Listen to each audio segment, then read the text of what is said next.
I need to tell you something, and I need you to really hear me.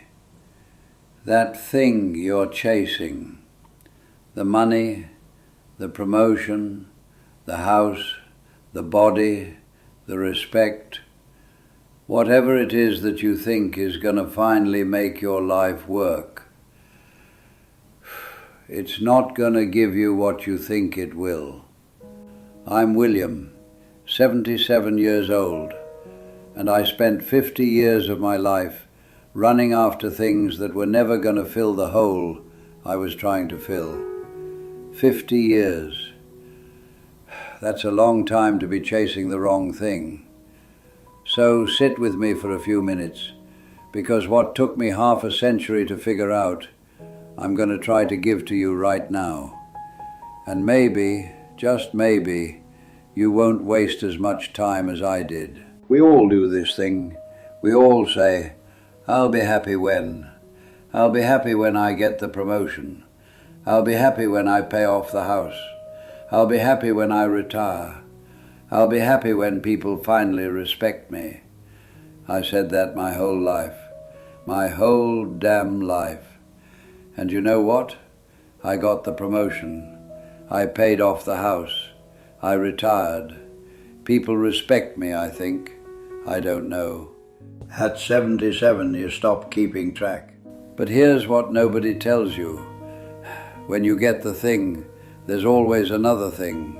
Always. The finish line moves. You think you're almost there, and then you look up, and it's further away than when you started. I spent 50 years running toward a finish line that didn't exist. Let me tell you something about myself that I'm not proud of. I grew up poor. Not starving poor, but poor enough to know it.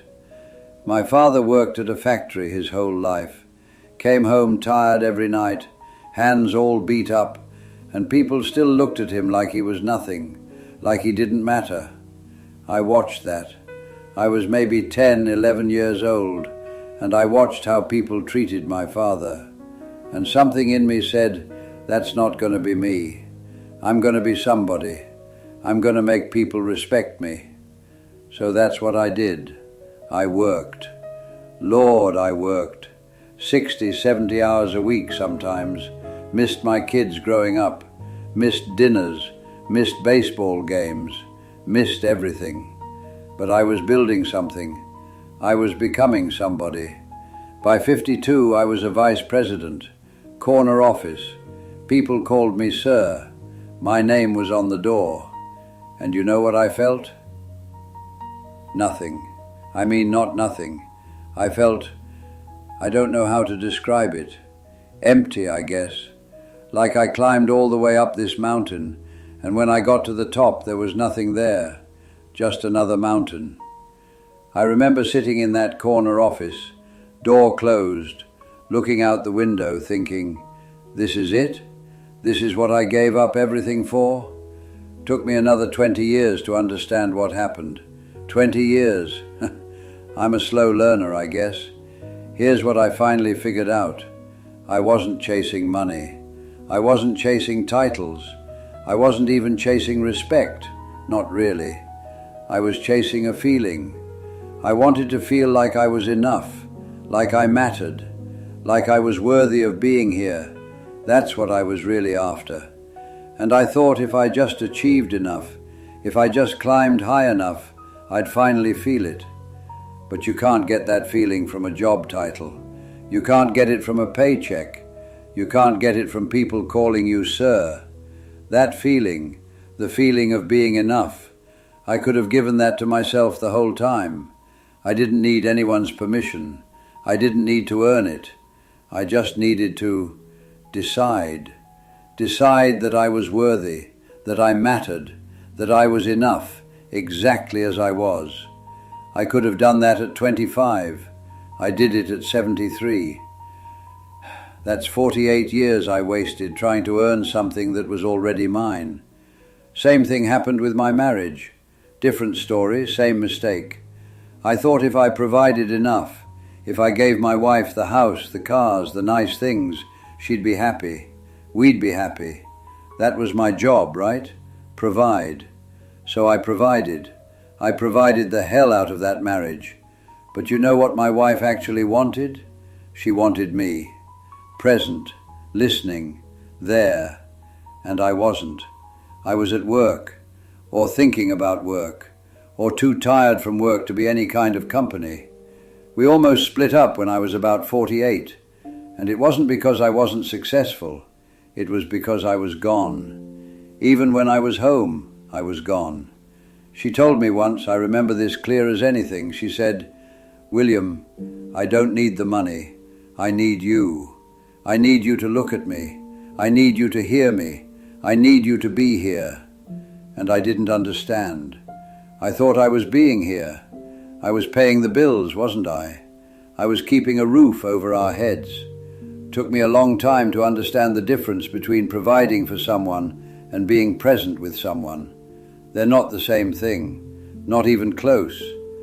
I'm 77 now. Most of my friends are around my age, some older, some younger. A few of them are gone already, and I've noticed something interesting. The ones who are miserable, they're still chasing, still comparing, still keeping score. I got a friend, he's 84 years old, and he's still mad that his neighbor has a nicer car.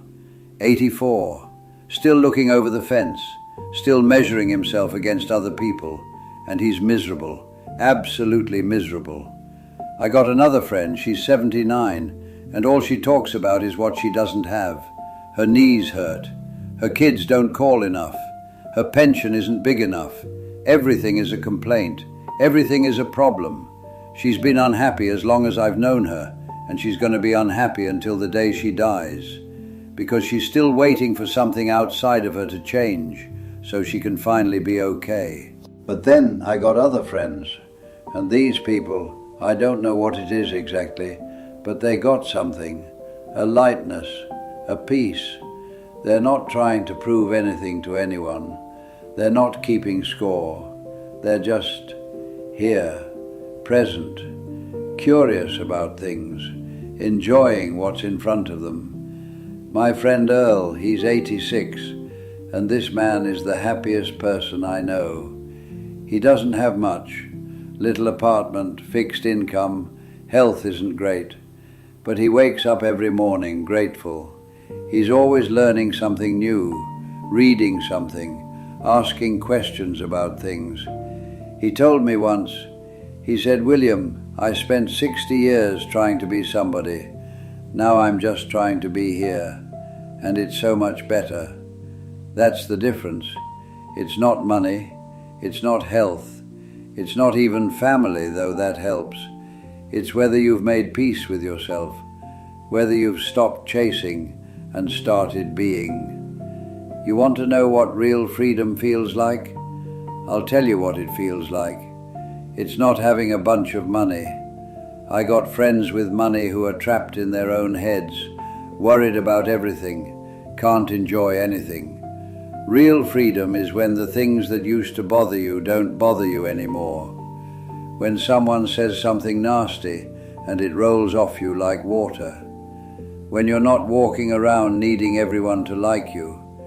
When you can look in the mirror, see a 77-year-old man looking back at you and say, "Yeah, that's me, and I'm okay with that."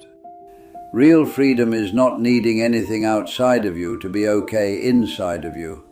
And that, my friend, that takes most people a lifetime to figure out.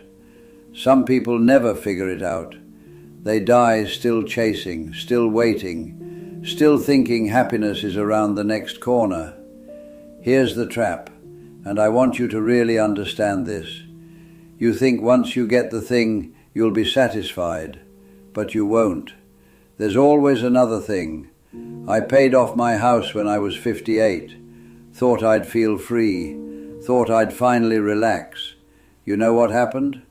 I started worrying about the next thing. Retirement savings. Healthcare costs. What if the market crashes? What if this? What if that? The fear didn't go away when my circumstances changed.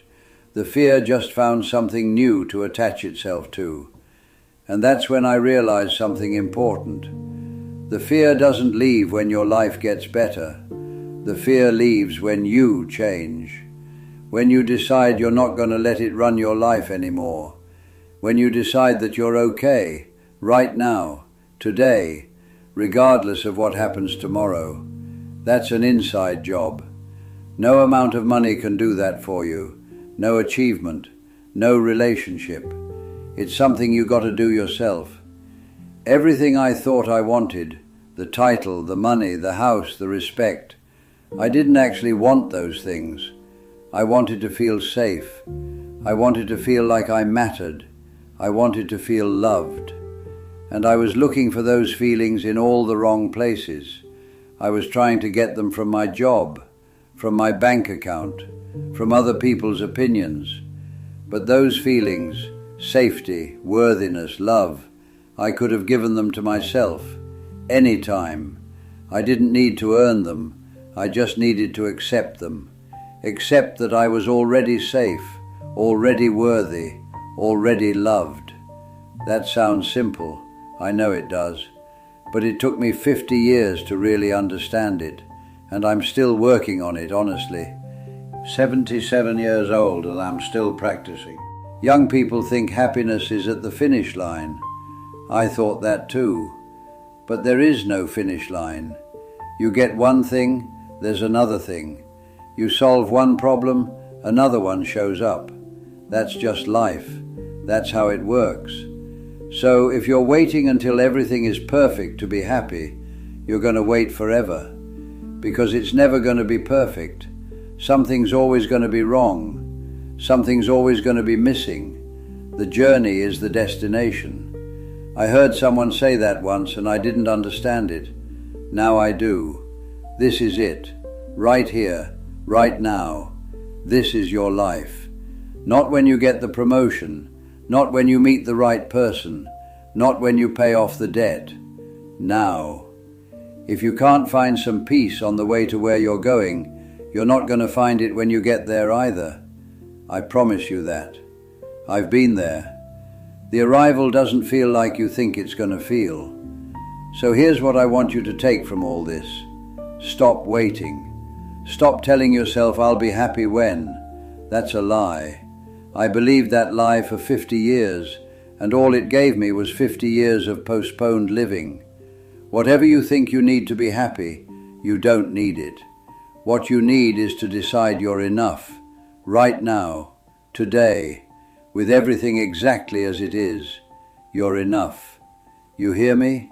You're already enough. You don't have to prove it. You don't have to earn it. You just have to accept it. I'm 77 years old. I've made a lot of mistakes. I've chased a lot of wrong things. I've wasted a lot of time. But the one thing I know for sure is this. Everything you're looking for is already inside you. You just got to stop running long enough to notice. If this meant something to you, share it with somebody who's grinding themselves into dust, chasing something that's never going to make them whole. And tell me in the comments, what's your I'll be happy when? What are you waiting for? What would change if you just decided you were enough right now? Subscribe if you want more of these conversations.